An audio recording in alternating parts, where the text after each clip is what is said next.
Di sebuah tempat yang masih asri dan permai, di bumi yang baru dihuni oleh manusia, Siti Hawa melahirkan seorang anak laki-laki yang kelak akan menjadi penerus ajaran tauhid. Bayi itu diberi nama Shits, yang berarti pemberian atau karunia dalam bahasa Ibrani. Nama ini diberikan karena ia lahir sebagai pengganti Habil, saudara yang telah dibunuh oleh kakaknya sendiri, Qabil.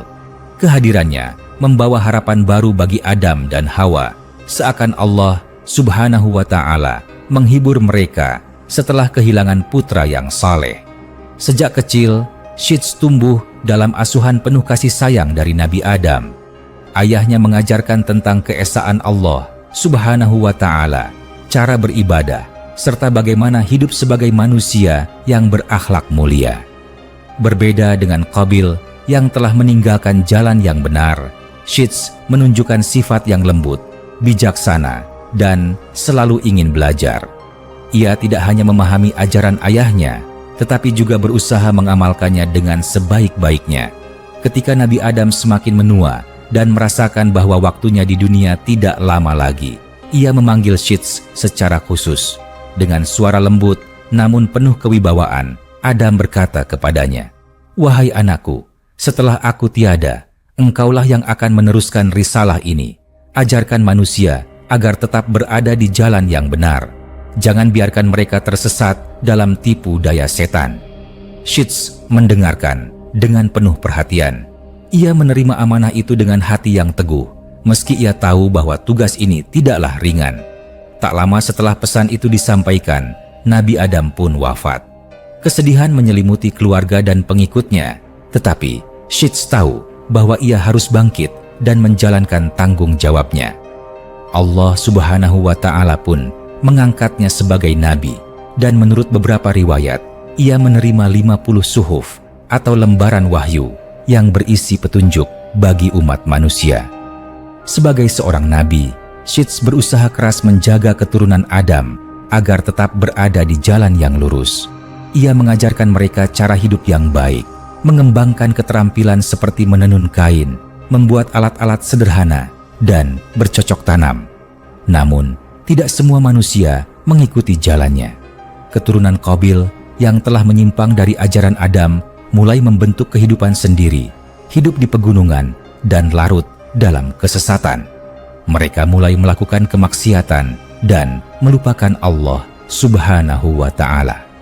Shits berusaha memperingatkan mereka, tetapi godaan setan telah begitu kuat menguasai hati mereka.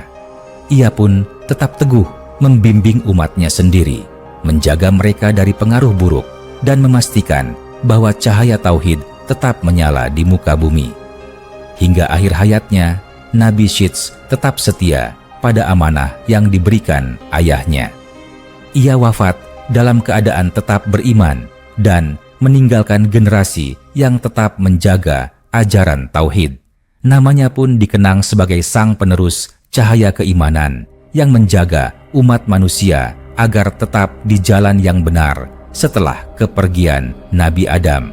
Nabi Shits adalah salah satu nabi dalam Islam yang merupakan putra Nabi Adam dan Siti Hawa. Nama Shits sendiri diyakini berasal dari bahasa Ibrani Seth, yang artinya karunia atau pemberian. Nabi Shits dianggap sebagai penerus ajaran tauhid setelah wafatnya Nabi Adam. Tokoh dan peristiwa yang berkaitan dengan Nabi Shits: 1. Nabi Adam. Nabi Shits lahir setelah kematian Habil, putra Adam yang terbunuh oleh saudaranya Qabil. Shits diberikan sebagai penghibur bagi Adam dan Hawa atas kehilangan Habil. Nabi Adam dikatakan memberikan wasiat dan ilmu kepada Shits untuk meneruskan ajaran tauhid. 2. Qabil. Qabil adalah kakak Shits yang dikenal karena membunuh Habil. Setelah kejadian tersebut, Qabil meninggalkan keluarga dan hidup terasing. Shits kemudian menggantikan peran Habil sebagai anak yang saleh dan penerus ajaran Nabi Adam. 3. Malaikat Jibril. Menurut beberapa riwayat, Malaikat Jibril sering datang kepada Shits untuk menyampaikan wahyu dari Allah Subhanahu wa Ta'ala, memberikan petunjuk dan mengajarkan berbagai ilmu, termasuk pengetahuan tentang bintang dan waktu. 4. Peristiwa penting. Pertama, pemberian kitab. Di sebuah malam yang sunyi, ketika bintang-bintang bersinar terang di langit, Nabi Syits duduk di atas sebuah batu besar di pinggiran lembah. Ia menatap ke atas, merenungi kebesaran Allah Subhanahu wa Ta'ala dan tanggung jawab besar yang ada di pundaknya. Malam itu terasa berbeda. Angin berhembus lembut, seakan membawa pesan dari langit.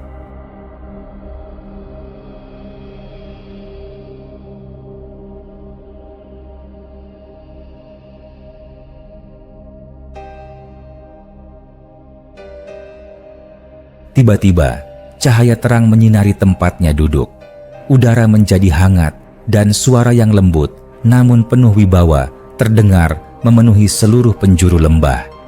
Wahai Syits, engkau telah dipilih sebagai penerus ayahmu Adam.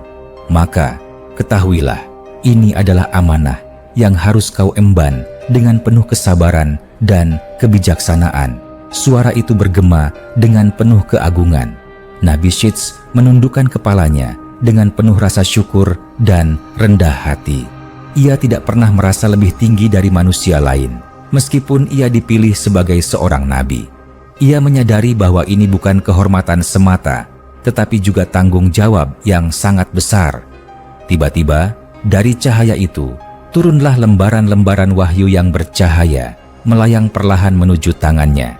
Suhuf, kitab berisi petunjuk dari Allah Subhanahu wa Ta'ala, kini ada di hadapannya. Tangan Nabi Syits bergetar saat menerimanya, bukan karena takut, tetapi karena besarnya amanah yang baru saja diberikan kepadanya. Apa yang harus aku lakukan dengan ini, wahai Tuhanku? Tanya Nabi Syits dengan penuh hormat. Ajarkan kepada mereka yang masih berpegang teguh pada jalan kebenaran. Bimbing mereka agar tidak tersesat seperti keturunan Qabil yang telah melupakanku. Suara itu kembali terdengar. Nabi Syits mengangguk dengan penuh keyakinan. Ia membuka lembaran-lembaran tersebut dan mulai membaca isinya. Tertulis dalam bahasa yang indah dan penuh makna. Wahyu-wahyu itu berisi perintah untuk beribadah kepada Allah Subhanahu wa Ta'ala, berbuat baik kepada sesama, dan menjauhi tipu daya setan. Keesokan harinya, Nabi Syits mengumpulkan para pengikutnya di dataran subur tempat mereka tinggal. Matahari baru saja terbit, sinarnya menerangi wajah-wajah yang haus akan petunjuk kebenaran.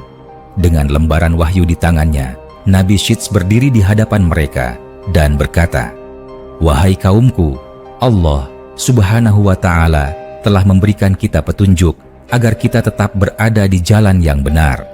Ini adalah kitabnya, berisi perintah dan larangan, agar kita tidak tersesat dan tetap menjadi hambanya yang taat." Seorang pemuda di antara mereka bertanya dengan penuh rasa ingin tahu, "Wahai Nabi Allah Subhanahu wa Ta'ala, apa yang harus kami lakukan agar tetap dalam lindungannya?" Nabi Syits tersenyum lembut, lalu menjawab, "Taati perintahnya, jangan menyekutukannya, dan jangan tergoda oleh tipu daya keturunan Qabil yang telah jauh dari jalan kebenaran. Setan akan selalu mencari cara untuk menyesatkan kalian. Maka berlindunglah kepada Allah Subhanahu wa Ta'ala dan peganglah teguh kitab ini." Hari itu menjadi awal dari perjalanan baru bagi kaum Nabi Syits. Dengan bimbingannya, mereka semakin teguh dalam ibadah dan menjauhi segala bentuk kesesatan. Namun, di kejauhan, keturunan Qabil yang telah jauh dari ajaran Adam mulai merasa gelisah. Mereka tahu bahwa ajaran Syits bisa menggoyahkan pengaruh mereka. Di balik bukit-bukit yang menjulang, mereka mulai merencanakan sesuatu. Sesuatu yang kelak akan menjadi tantangan besar bagi Nabi Syits dan umatnya. Kedua, pendidikan oleh malaikat.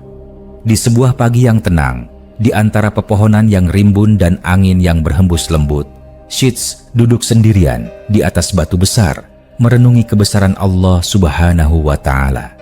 Sang surya mulai naik perlahan di ufuk timur, menyinari lembah hijau tempat ia dan kaumnya tinggal. Sejak kecil, Syits selalu berbeda. ia tumbuh sebagai anak yang cerdas, penyabar, dan penuh rasa ingin tahu.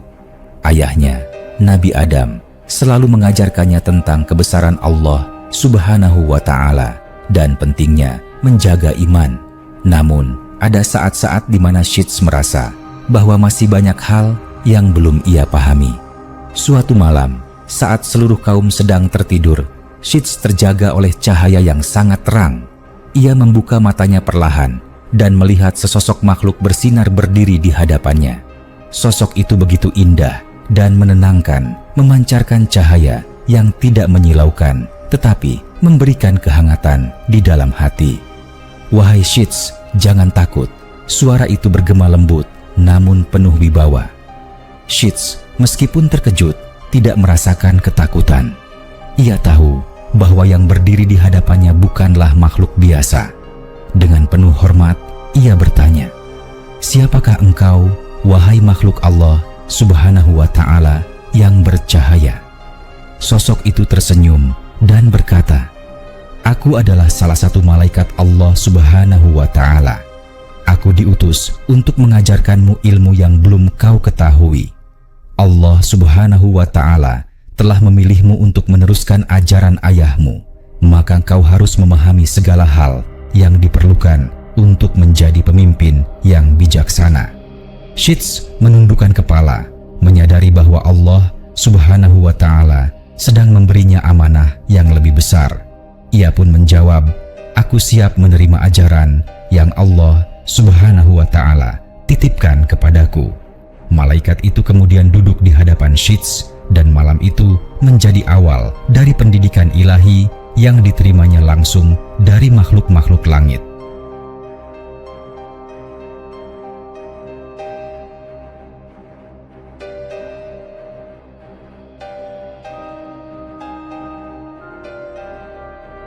"Wahai Sheets," ujar sang malaikat, "hal pertama dan terpenting yang harus kau ajarkan kepada umatmu adalah tauhid, keyakinan bahwa hanya Allah Subhanahu wa Ta'ala yang patut disembah. Tidak ada Tuhan selain Dia. Segala sesuatu di langit dan bumi adalah ciptaannya, dan tidak ada yang dapat menyamainya." Sheets mengangguk, memahami betapa pentingnya ajaran ini. Ia mengulang kata-kata malaikat dengan penuh keyakinan. Tidak ada Tuhan selain Allah Subhanahu wa Ta'ala. Dialah yang menciptakan langit, bumi, dan segala isinya. Kemudian, malaikat itu berkata, "Seorang pemimpin harus bijaksana dan adil. Janganlah kau memihak hanya karena kedekatan atau kepentingan pribadi. Jika ada dua orang berselisih, dengarkanlah keduanya sebelum mengambil keputusan." Sheets bertanya, "Bagaimana jika aku ragu dalam mengambil keputusan?" Malaikat itu tersenyum, "Berdoalah kepada Allah Subhanahu wa Ta'ala. Dia akan memberimu petunjuk. Dan ingatlah, wahai Sheets, seorang pemimpin bukan hanya mereka yang duduk di singgasana, tetapi siapapun yang diberi kepercayaan oleh kaumnya." Sheets merenungkan kata-kata itu. Ia menyadari bahwa keadilan bukan hanya tentang memberi hukuman atau hadiah, tetapi tentang memahami dan menegakkan kebenaran. Setelah beberapa waktu, malaikat itu menatap Sheets dengan tatapan serius. "Ada satu hal yang harus selalu kau waspadai, wahai Sheets. Iblis dan keturunannya tidak akan pernah berhenti menggoda manusia. Mereka akan mencari segala cara untuk menyesatkan kaummu, seperti yang mereka lakukan terhadap ayah dan ibumu di surga." Sheets mengepalkan tangannya. Ia tahu betapa liciknya iblis. "Bagaimana cara kami melawan mereka?" tanyanya.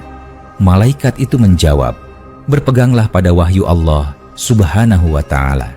Jangan pernah lalai dalam mengingatnya. Ajak umatmu untuk selalu beribadah, karena setan tidak akan berani mendekati hati yang dipenuhi dengan keimanan." Sheets mengangguk mantap.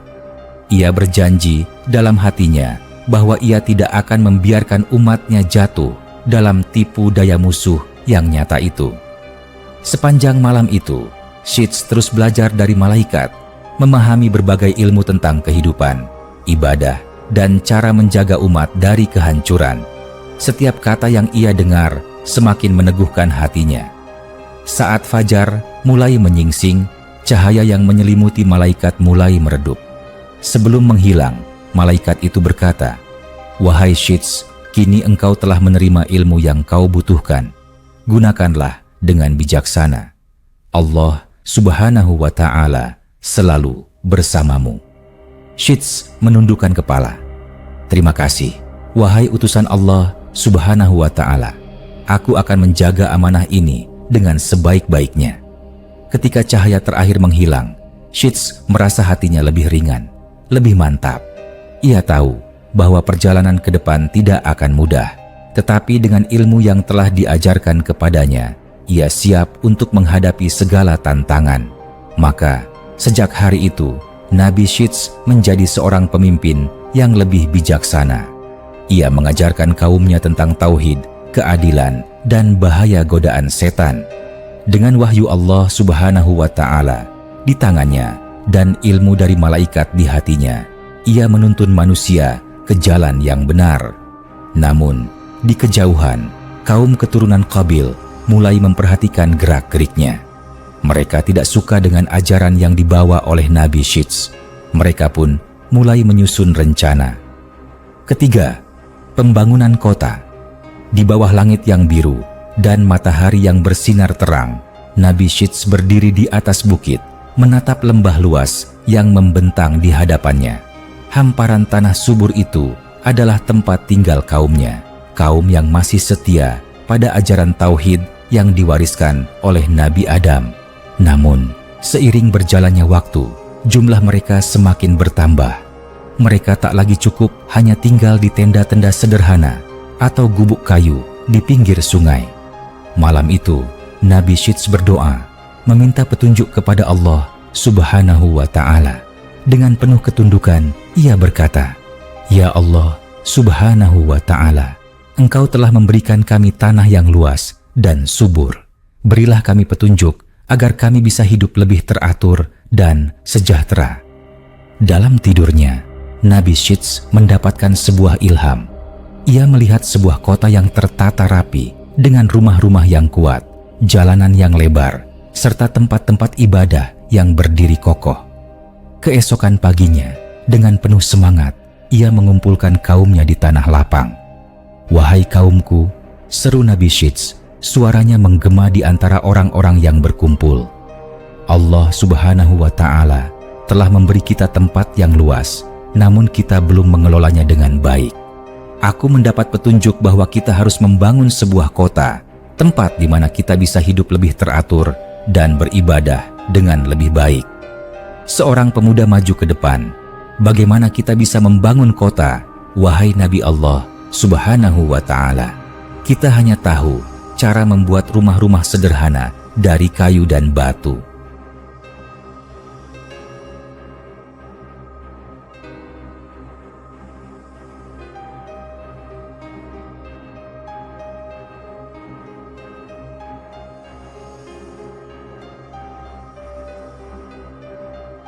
Nabi Syits tersenyum bijak. "Kita akan belajar dan bekerja sama. Setiap orang memiliki keahlian dan kita akan saling membantu.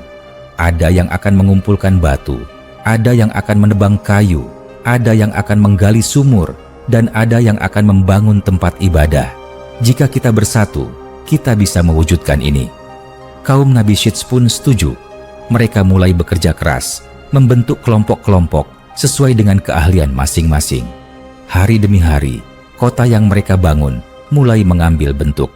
Orang-orang yang ahli dalam mengukir batu mulai membangun dinding-dinding rumah yang lebih kokoh. Mereka yang kuat menggali sumur untuk menyediakan air bersih bagi seluruh penduduk. Para wanita menenun kain untuk membuat tirai dan pakaian bagi keluarga mereka. Di tengah kota, Nabi Syits memimpin pembangunan tempat ibadah, sebuah bangunan sederhana yang akan menjadi pusat kehidupan spiritual mereka. Di sana, mereka akan berkumpul untuk mengingat Allah Subhanahu wa Ta'ala, beribadah, dan memperkuat keimanan mereka. Suatu hari, seorang pria tua mendekati Nabi Syits. "Wahai Syits, apakah kita akan membuat kota ini tertutup? Aku takut jika kaum Qabil yang telah tersesat mencoba mendekati kita." Nabi Syits menghela napas dan menjawab dengan tenang, "Kita akan membangun benteng di sekeliling kota agar kita aman. Tetapi ingatlah, wahai saudaraku, kita tidak boleh sombong dan menutup diri. Jika ada di antara mereka yang ingin kembali kepada Allah Subhanahu wa Ta'ala, kita harus menerimanya dengan tangan terbuka." Bulan demi bulan berlalu.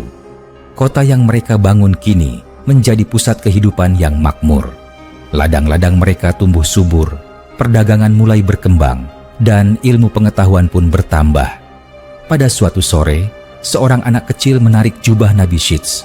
Dengan wajah polos, ia bertanya, "Wahai Nabi, apakah Allah Subhanahu wa Ta'ala senang melihat kota ini?" Nabi Syits tersenyum lembut dan mengusap kepala anak itu.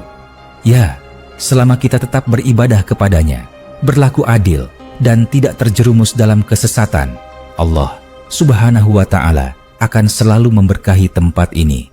Namun, di kejauhan, di balik bukit-bukit, kaum keturunan Qabil yang telah menyimpang dari ajaran Tauhid mulai merasa iri dengan kemakmuran kota Nabi Syits. Mereka mengintai dari kejauhan, merencanakan sesuatu yang akan menjadi ujian besar bagi kaum yang beriman. Keempat, pengembaraan dan pemisahan. Kaum. Di sebuah pagi yang cerah, Nabi Syits berdiri di atas bukit, menatap kota yang telah dibangunnya bersama kaumnya.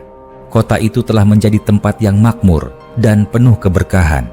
Namun, jauh di seberang lembah, di balik gunung-gunung yang menjulang, ada kaum lain yang semakin jauh dari ajaran Allah Subhanahu wa Ta'ala. Mereka adalah keturunan Qabil yang telah lama meninggalkan jalan Tauhid dan terjerumus dalam kehidupan yang penuh dengan kemaksiatan. Malam itu, Nabi Syits kembali berdoa, meminta petunjuk kepada Allah Subhanahu wa Ta'ala. Ia tahu bahwa perbedaan antara kaumnya dan keturunan Qabil semakin nyata. Kedua kelompok ini tidak bisa terus hidup berdampingan. Dalam tidurnya, Allah Subhanahu wa Ta'ala memberikan ilham bahwa sudah waktunya terjadi pemisahan agar kaum yang masih beriman tidak terpengaruh oleh mereka yang telah tersesat. Keesokan paginya, Nabi Syits mengumpulkan para pemimpin kaumnya di tengah kota. "Wahai saudaraku, aku telah menerima petunjuk dari Allah Subhanahu wa Ta'ala. Keturunan Qabil semakin jauh dalam kesesatan. Mereka hidup dalam kemewahan yang melalaikan, mengikuti hawa nafsu, dan melupakan Allah Subhanahu wa Ta'ala. Aku khawatir jika kita terus berdekatan, sebagian dari kita akan terpengaruh oleh cara hidup mereka." Salah satu pemimpin kaum bertanya, "Apa yang harus kita lakukan, wahai Nabi Allah Subhanahu wa Ta'ala? Kita telah tinggal di sini begitu lama." Nabi Syits menatap mereka dengan penuh kebijaksanaan. "Kita harus berpindah ke tempat yang lebih aman, tempat di mana kita bisa tetap beribadah kepada Allah Subhanahu wa Ta'ala tanpa tergoda oleh perbuatan mereka. Allah Subhanahu wa Ta'ala telah menunjukkan kepadaku arah yang harus kita tempuh. Kita akan mengembara dan mencari tanah baru untuk kita tinggali." Beberapa orang tampak ragu. Seorang pria tua maju ke depan dan berkata, "Tetapi, wahai Nabi, bagaimana jika kaum Qabil mengejar kita? Bagaimana jika mereka tidak mengizinkan kita pergi?" Nabi Syits menjawab dengan tenang, "Allah Subhanahu wa Ta'ala bersama kita. Jika kita taat pada perintahnya, Dia akan melindungi kita dari bahaya. Janganlah takut, karena ini adalah bagian dari rencananya." Dengan penuh keyakinan, Nabi Syits dan kaumnya bersiap untuk berangkat. Mereka membawa bekal secukupnya, makanan, pakaian, dan alat-alat sederhana. Mereka meninggalkan kota yang telah mereka bangun dengan penuh rasa haru, tetapi juga dengan keyakinan bahwa Allah Subhanahu wa Ta'ala akan menunjukkan tempat baru bagi mereka.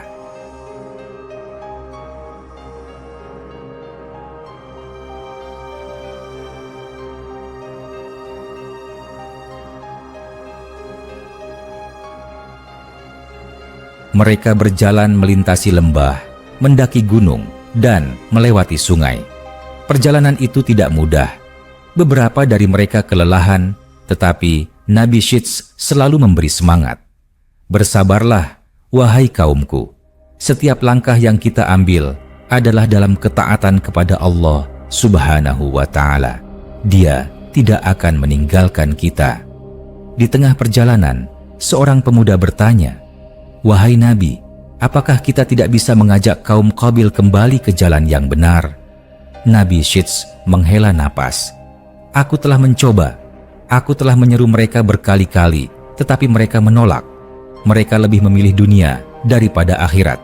Namun, jika suatu hari ada di antara mereka yang ingin kembali kepada Allah Subhanahu wa Ta'ala, kita harus menerimanya dengan hati yang terbuka." Setelah berhari-hari berjalan, mereka tiba di sebuah tempat yang subur, dengan sungai yang jernih dan tanah yang luas. Nabi Syits berhenti dan berkata, "Disinilah kita akan tinggal. Allah Subhanahu wa Ta'ala telah memberi kita tempat yang lebih baik, tempat di mana kita bisa hidup dengan aman dan tetap beribadah kepadanya." Kaum Nabi Syits pun mulai membangun kembali kehidupan mereka. Mereka mendirikan rumah, menanam tanaman, dan membuat sumur. Sementara itu, kaum Qabil tetap tinggal di wilayah lama mereka, semakin tenggelam dalam kehidupan yang penuh dengan kesenangan duniawi. Namun, pemisahan ini bukanlah akhir dari segalanya. Nabi Syits tahu bahwa di suatu hari nanti, keturunan Qabil akan mencoba mendekati kaumnya kembali, membawa godaan yang bisa melemahkan iman mereka. Dengan hati yang mantap, ia berdoa kepada Allah Subhanahu wa Ta'ala, "Ya Allah Subhanahu wa Ta'ala, lindungilah kami dari kesesatan. Jadikan kami hamba-hambamu yang tetap teguh dalam iman hingga akhir hayat kami." Dan sejak saat itu, kaum Nabi Syits hidup terpisah dari keturunan Qabil, menjaga diri mereka dari pengaruh buruk dan tetap berpegang teguh pada ajaran Allah Subhanahu wa Ta'ala. Kelima, wafatnya Nabi Syits. Di sebuah sore yang tenang, di tanah subur yang telah menjadi rumah bagi kaumnya, Nabi Syits duduk di depan rumahnya. Matanya yang teduh menatap cakrawala, seakan merenungi perjalanan panjang yang telah ia lalui. Rambut dan janggutnya telah memutih, tubuhnya mulai melemah, namun cahaya kebijaksanaan tetap terpancar dari wajahnya. Ia tahu waktunya di dunia sudah hampir habis. Allah Subhanahu wa Ta'ala telah memberinya umur yang panjang, ilmu yang luas, dan amanah yang besar untuk membimbing manusia setelah Nabi Adam wafat. Sekarang tugasnya telah selesai. Suatu hari, ia memanggil anak-anak dan cucu-cucunya serta para pemimpin kaumnya. Mereka semua berkumpul di dalam rumah sederhana tempat Nabi Syits menghabiskan hari-hari terakhirnya. Suasana hening, hanya terdengar suara angin yang berhembus lembut di luar. Dengan suara lembut namun penuh wibawa, Nabi Syits berkata, "Wahai anak-anakku, wahai kaumku, dengarkanlah baik-baik. Waktuku di dunia ini hampir selesai. Aku telah menjalankan tugas yang Allah Subhanahu wa Ta'ala berikan kepadaku, dan kini aku akan kembali kepadanya." Wajah-wajah di sekelilingnya berubah sendu. Seorang cucunya yang masih muda maju dan berkata dengan suara bergetar, "Wahai kakek, jangan tinggalkan kami. Bagaimana kami bisa hidup tanpa bimbinganmu?" Nabi Syits tersenyum dan mengusap kepala cucunya. "Janganlah bersedih anakku, aku memang akan pergi, tetapi ajaran yang telah aku tinggalkan akan selalu bersama kalian. Selama kalian tetap berpegang pada tauhid dan tidak menyekutukan Allah Subhanahu wa Ta'ala, kalian tidak akan tersesat." Seorang pemimpin kaum bertanya dengan penuh kekhawatiran, "Siapakah yang akan menggantikanmu, wahai Nabi Allah Subhanahu wa Ta'ala?" Nabi Syits menatap mereka dengan penuh ketenangan. "Allah Subhanahu wa Ta'ala tidak akan membiarkan kalian tanpa pemimpin. Setelah aku, akan ada keturunanku yang akan meneruskan risalah ini. Janganlah khawatir, karena selama kalian tetap berpegang teguh pada ajarannya, kalian akan selalu dalam lindungan Allah Subhanahu wa Ta'ala. Setelah memberikan wasiat terakhirnya, Nabi Syits merasa tubuhnya semakin lemah. Ia meminta untuk dibaringkan. Dengan mata yang mulai terpejam, ia berbisik pelan, "Ya Allah Subhanahu wa Ta'ala, aku telah menjalankan amanah-Mu. Kini aku kembalikan diriku kepadamu dalam ketundukan dan keikhlasan." Seiring dengan bisikan terakhirnya, ruh Nabi Syits pun kembali ke sisi Allah Subhanahu wa Ta'ala. Cahaya di wajahnya tetap bersinar meskipun tubuhnya kini telah terbaring dalam ketenangan abadi. Tangis haru pecah di seluruh penjuru kota. Kaumnya merasa kehilangan, namun mereka tahu bahwa Nabi Syits telah kembali kepada Tuhannya dengan penuh kemuliaan. Dengan penuh penghormatan, mereka memakamkannya di tempat yang tinggi, di mana angin lembut selalu berhembus dan burung-burung selalu bernyanyi. Setelah hari itu, kaum Nabi Syits tetap menjaga ajaran yang telah ia tinggalkan.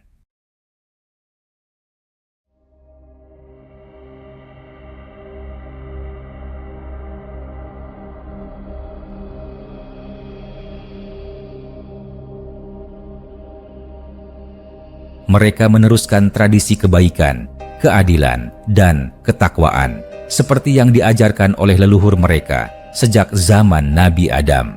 Setelah wafatnya Nabi Syits, suasana duka menyelimuti kaum yang setia kepada ajaran tauhid. Mereka menangisi kepergian Nabi yang telah membimbing mereka dengan kebijaksanaan dan kasih sayang. Namun, mereka juga tahu bahwa kehidupan harus terus berjalan dan ajaran Nabi Syits harus tetap dijaga. Di antara mereka, seorang pemimpin dari keturunan Nabi Syits yang bernama Anwas maju ke depan. Ia berdiri di hadapan kaumnya yang masih berkumpul di sekitar makam Nabi Syits. Dengan suara yang tegas namun lembut, ia berkata, "Wahai kaumku, kita telah kehilangan pemimpin yang mulia, tetapi ingatlah wasiatnya. Kita harus tetap berpegang teguh pada ajaran Allah Subhanahu wa Ta'ala dan tidak tergoda oleh dunia atau tipu daya setan." Orang-orang mengangguk, berjanji dalam hati mereka untuk tetap setia pada ajaran tauhid. Namun, di kejauhan, di tanah yang dikuasai oleh keturunan Qabil, peristiwa ini disambut dengan cara yang berbeda. Di sebuah tempat yang jauh dari kota kaum beriman, keturunan Qabil berkumpul di sebuah dataran luas. Mereka telah lama hidup dalam kemewahan dan kesesatan, jauh dari ajaran Allah Subhanahu wa Ta'ala. Pemimpin mereka, seorang pria bernama Lamek, berdiri di atas batu besar, menghadap kaumnya yang berjumlah besar. Dengan suara lantang, ia berkata, "Dengarlah, wahai kaumku, Syits telah mati. Tidak ada lagi yang melarang kita, tidak ada lagi yang memperingatkan kita tentang ibadah kepada Tuhan mereka. Ini saatnya kita menyatukan dunia di bawah kekuasaan kita." Seorang pria dari kerumunan bertanya, "Apa maksudmu, wahai Lamek?" Lamek tersenyum licik. "Selama ini, kaum Syits selalu hidup terpisah dari kita. Mereka mengklaim bahwa hanya mereka yang berada di jalan yang benar. Sekarang, kita akan mendekati mereka. Kita akan membuat mereka ragu dengan ajaran mereka sendiri. Kita akan perkenalkan mereka pada kesenangan dunia, musik, tarian, dan segala hal yang menyenangkan. Perlahan-lahan, kita akan menarik mereka ke sisi kita, dan mereka akan melupakan ajaran nenek moyang mereka." Sorak-sorai menggema di antara kaum Qabil. Mereka bersiap dengan rencana mereka, rencana yang akan menguji keteguhan iman keturunan Nabi Syits. Beberapa minggu setelah wafatnya Nabi Syits, para pemuda dari kaum Qabil mulai berdatangan ke perbatasan wilayah kaum beriman. Mereka datang dengan pakaian yang indah, membawa alat musik dan makanan yang lezat. Mereka menari, bernyanyi, dan tertawa dengan riang. Para pemuda dari keturunan Syits yang melihatnya mulai merasa penasaran. Salah seorang dari mereka, Mikal, mendekati kelompok kaum Qabil dan bertanya, "Apa yang kalian lakukan?" Salah satu pemuda dari kaum Qabil tersenyum. kami hanya bersenang-senang. Hidup ini tidak seharusnya dihabiskan hanya dengan beribadah dan bekerja. Mengapa kau tidak bergabung dengan kami?" Mikal ragu sejenak. Ia teringat ajaran Nabi Syits, tetapi di sisi lain, ia merasa penasaran dengan kehidupan yang tampak menyenangkan itu. Ia pun tetap bertahan, tetapi beberapa pemuda lainnya mulai mendekat, tertarik dengan apa yang ditawarkan oleh kaum Qabil. Hari demi hari, semakin banyak dari keturunan Nabi Syits yang mulai mendekati kaum Qabil. Mereka yang awalnya hanya sekadar melihat akhirnya ikut serta dalam pesta-pesta yang diadakan. Mereka mulai melupakan ibadah mereka, mengabaikan peringatan para orang tua, dan perlahan-lahan terseret dalam kesesatan. Melihat hal ini, Anwas, pemimpin kaum beriman, segera mengumpulkan mereka yang masih setia pada ajaran Nabi Syits. Dengan nada prihatin, ia berkata, "Wahai saudaraku, kita telah diperingatkan oleh Nabi Syits tentang bahaya tipu daya setan. Lihatlah apa yang terjadi. Banyak di antara kita yang mulai melupakan Allah Subhanahu wa Ta'ala dan terpengaruh oleh kaum Qabil. Jika kita tidak segera bertindak, kita akan kehilangan segalanya." Seorang pria tua menghela napas dan berkata, "Tapi bagaimana kita bisa menghentikan mereka? Mereka telah dibutakan oleh kesenangan dunia." Anwas menatap mereka dengan penuh keyakinan. Kita harus kembali menguatkan iman kita. Kita harus kembali mengingat ajaran Nabi Syits. Jika mereka tidak mau kembali, maka biarlah mereka pergi. Tapi kita yang masih bertahan, kita harus tetap teguh pada ajaran Allah Subhanahu wa Ta'ala. Dengan semangat baru, kaum yang masih beriman memperkuat diri mereka. Mereka menjauh dari kaum Qabil, memperbanyak ibadah, dan meminta perlindungan kepada Allah Subhanahu wa Ta'ala agar tidak terpengaruh oleh tipu daya dunia. Sejak saat itu, dunia terbagi menjadi dua kelompok yang semakin berbeda.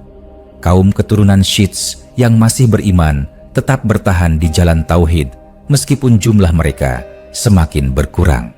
Sementara itu, kaum Qabil semakin tenggelam dalam kesenangan dunia hingga mereka lupa bahwa kehidupan di dunia hanyalah sementara.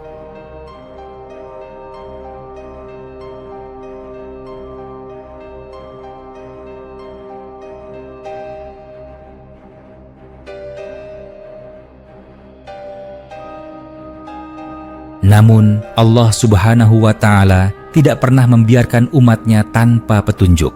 Setelah wafatnya Nabi Syits, Allah Subhanahu wa Ta'ala telah menyiapkan seorang nabi baru untuk membimbing manusia, seorang keturunannya yang akan melanjutkan perjuangan tauhid dan memperingatkan manusia tentang bahaya kesesatan.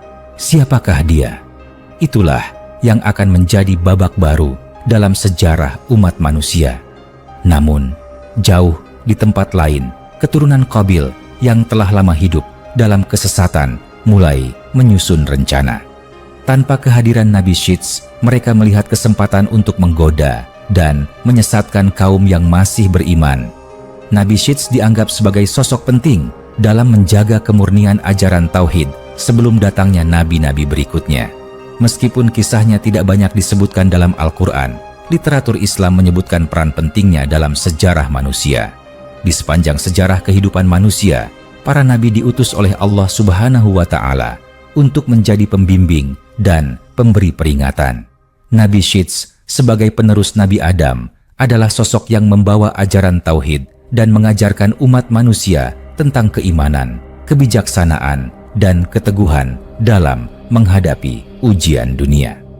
Kisah hidupnya bukan sekadar cerita masa lalu, tetapi menjadi pelajaran berharga bagi kaum muslim hingga hari ini. 1. Menjaga tauhid dan keimanan. Salah satu pelajaran terbesar dari Nabi Syits adalah menjaga tauhid, yaitu keyakinan bahwa hanya Allah Subhanahu wa Ta'ala yang patut disembah.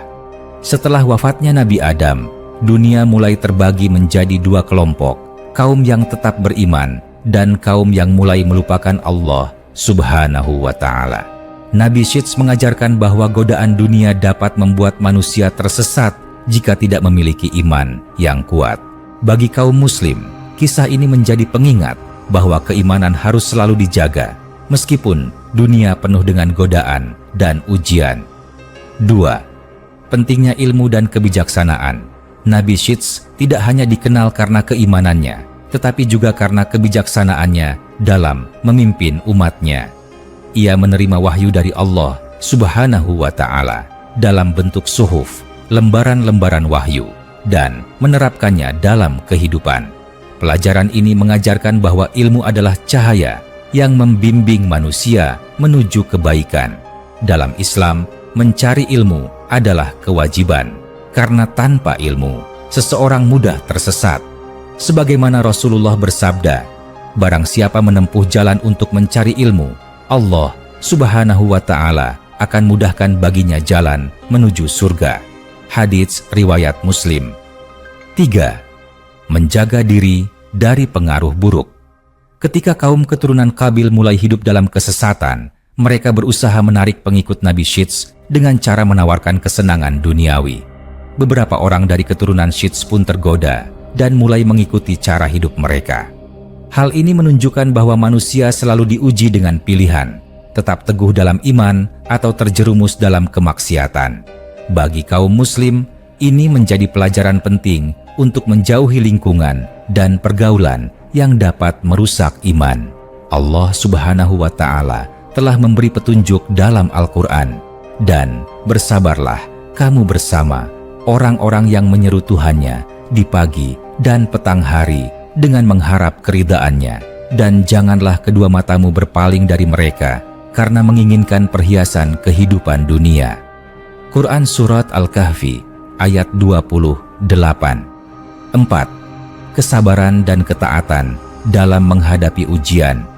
Nabi Syits menghadapi banyak ujian, kehilangan ayahnya, melihat manusia mulai berpaling dari Allah Subhanahu wa Ta'ala, dan bahkan menyaksikan pengikutnya tergoda oleh dunia.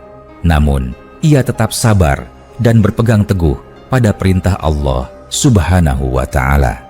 Dalam kehidupan modern, kaum muslim juga dihadapkan pada berbagai tantangan, tekanan sosial, kemajuan teknologi yang membawa godaan, dan perubahan budaya yang dapat menjauhkan dari nilai-nilai Islam. Kisah Nabi Syits mengajarkan bahwa kesabaran dan ketaatan kepada Allah Subhanahu wa Ta'ala adalah kunci dalam menghadapi segala ujian. 5. Mewariskan kebaikan kepada generasi selanjutnya. Sebelum wafat, Nabi Syits berpesan kepada kaumnya agar tetap berpegang teguh pada ajaran tauhid dan tidak tergoda oleh dunia. Pesan ini menunjukkan betapa pentingnya mewariskan nilai-nilai Islam kepada generasi selanjutnya. Sebagai muslim, kita tidak hanya bertanggung jawab atas diri sendiri, tetapi juga terhadap keluarga dan masyarakat.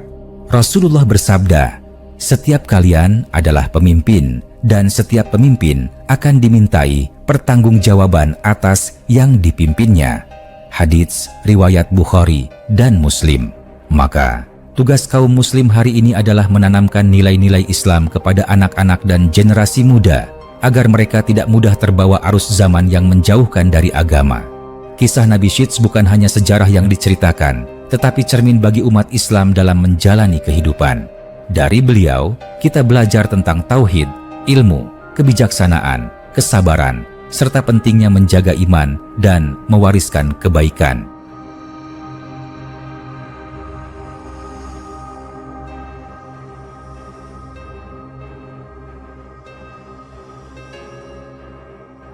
Dalam dunia yang penuh tantangan, kaum muslim harus tetap teguh dalam Islam, sebagaimana Nabi Syits menjaga umatnya dari pengaruh buruk.